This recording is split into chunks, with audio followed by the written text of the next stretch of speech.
It wasn't unusual for Ken to take a joyride down to Baltimore, or the DC Virginia area by car. Ken was actually trying to avoid conventional 9 to 5 hours, with the hope of guaranteeing some weekday hours to himself in his search for a job, which was the reason he turned down a role of an office clerk in Malvern, Pennsylvania in late February. His chase assignment was all he had, and all he really wanted for this particular time period, as he planned a short trip to New England, traveling for the first time there since his trip to Maine with Gus's youth group. This time he would go alone. He reserved rooms in Connecticut and Massachusetts for one night each. He made sure he asked off in advance of his assignment, so that he could enjoy the off time.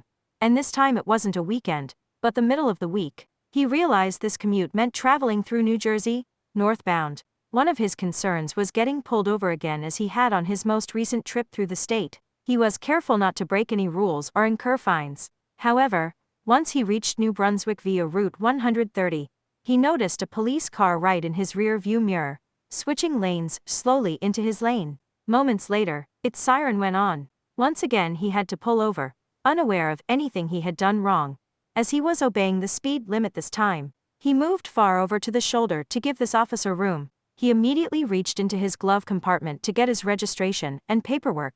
He also had his license ready to present. The officer was a man in a hat, heavyset and with a mustache. "License, registration, and insurance?" he requested. Ken obliged. "I noticed you were reaching for your glove compartment really quick there," he added with a suspicious tone. "I knew you'd probably need the stuff out of there," Ken said. "I pulled you over because one of your lights was out." He then went back to her police car, leaving Ken waiting. He approached Ken once again and asked for some type of other identification since the plastic was torn on the corner of his driver's license. This was odd, according to Ken, but nevertheless he happened to have his updated Citibank MasterCard with his image on the corner. He examined it and compared it. After another trip back to his vehicle, the officer once again approached Ken and said, "Sir, I'm gonna need you step out of the car for a moment."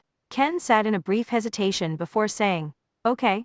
He stepped out and made note of the police officer's name on his badge hung on his shirt.